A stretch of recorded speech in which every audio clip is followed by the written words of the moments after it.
So today I was at the store and I saw some prune juice, and for whatever reason, seeing that prune juice reminded me of when I was a kid and I was hanging out with my great grandfather. I really loved the taste of prunes, and he found that funny, me being a kid, because he had to eat prunes being an elderly guy. And I just loved them. One day he took me to the store and he bought me this huge bag of prunes. And he told me to only eat a few of them now and to save the rest for later.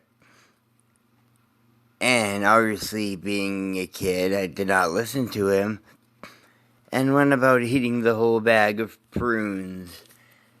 And you could guess the outcome and consequence to that.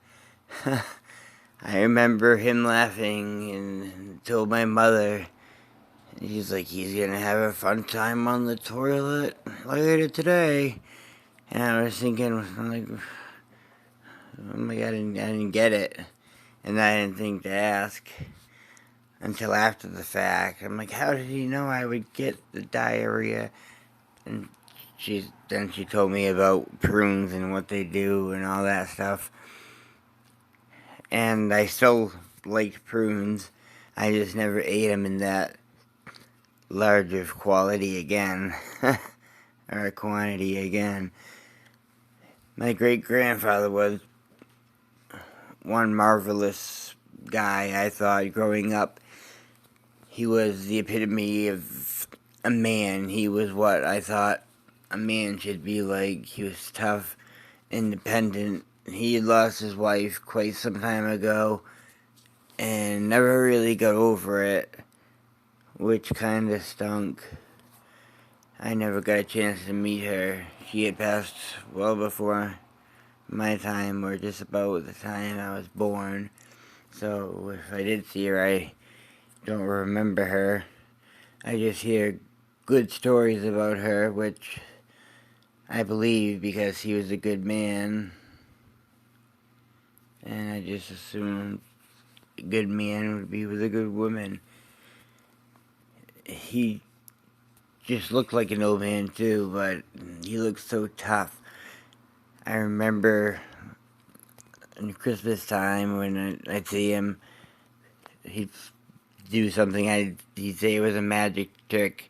I put my finger in his hand, and I would try to pull my finger out, and his hand was like a vice grip, a lock, and I remember being so amazed by it.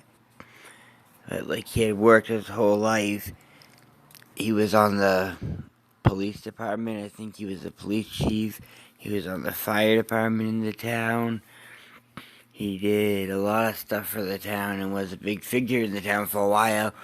And when he passed away, when I was in 4th grade, they actually put a marble bench in the town library right outside, dedicated to just him. So he was quite the celebrity in our town. I remember one winter I was out helping him shovel. Even in his old age, up to the time where he was forced to go into a home because he was falling and getting hurt toward the end, he was always so prideful of his property, including his lawn and driveway and all that stuff. He liked people to see him, and he was very prideful of his lawn, and I never really understood why. But I remember this one winter I was visiting him, and I was outside helping him shovel, and I was out there for probably like 10 minutes, and I was freezing cold. I was in so much pain. I was like, oh, I couldn't take it anymore. And my grandfather saw me and he's like, oh, go inside and lay down. And I felt bad because I didn't want to leave him out by himself shoveling. but I also didn't want to lose any fingers or toes. I was that cold, so I went and laid down. And I remember just being, I must have been in third grade because he passed away when I was going into fourth grade. But I remember so vividly laying on his couch, looking up at his ceiling fan, which was on the lowest setting, and watching it spin and looking at the ceiling blade and just remembering how I thought they looked like really weird faces looking down at me. And I felt bad, but I ended up falling asleep on the couch.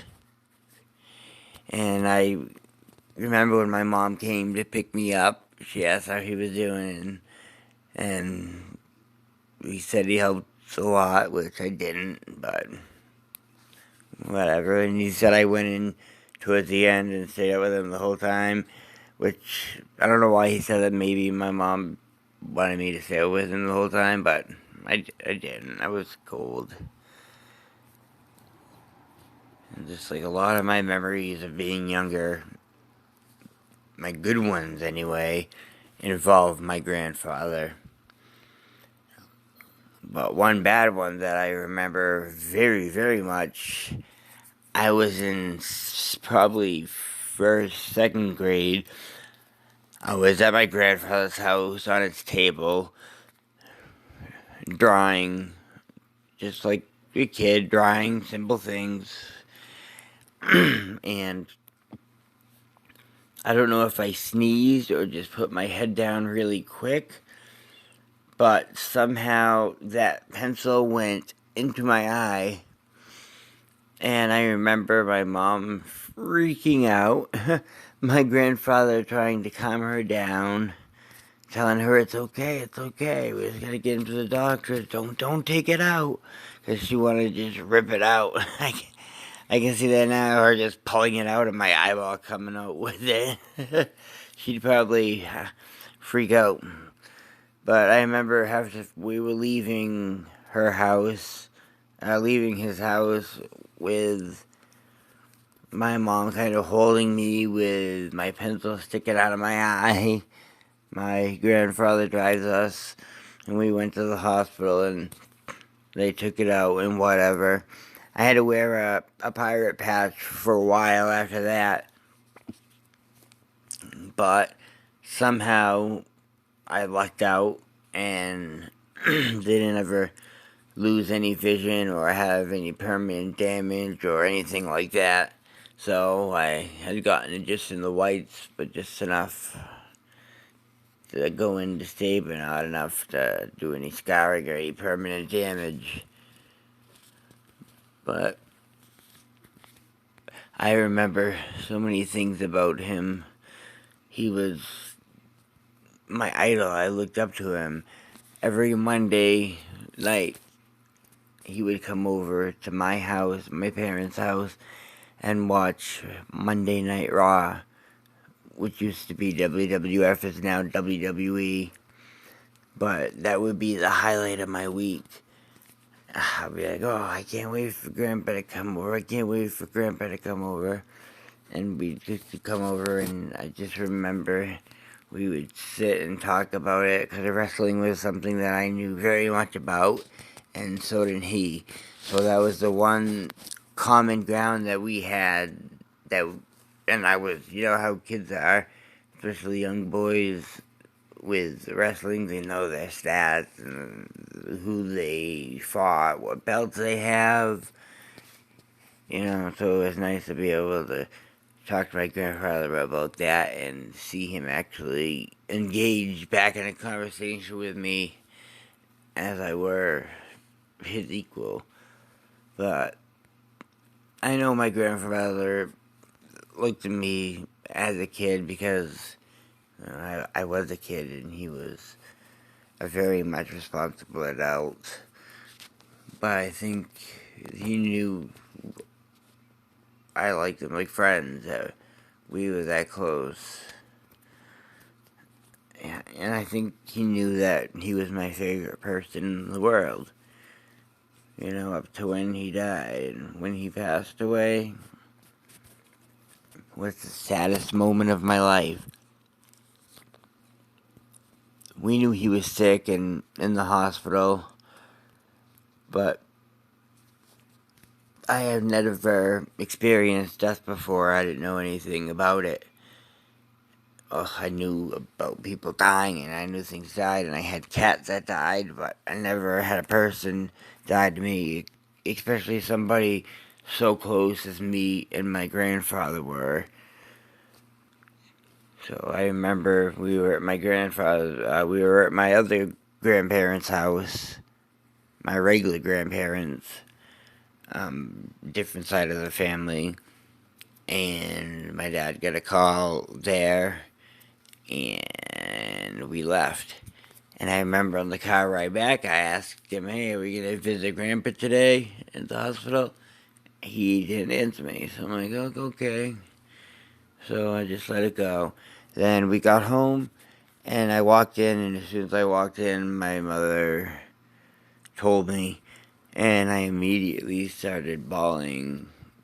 My whole world just collapsed right there in front of me. I ran upstairs, ran to the bear that he gave me that I held on to for so many years, and just cried into it, and I was mad. And I remember hitting the bear and was like, "No, it's not fair.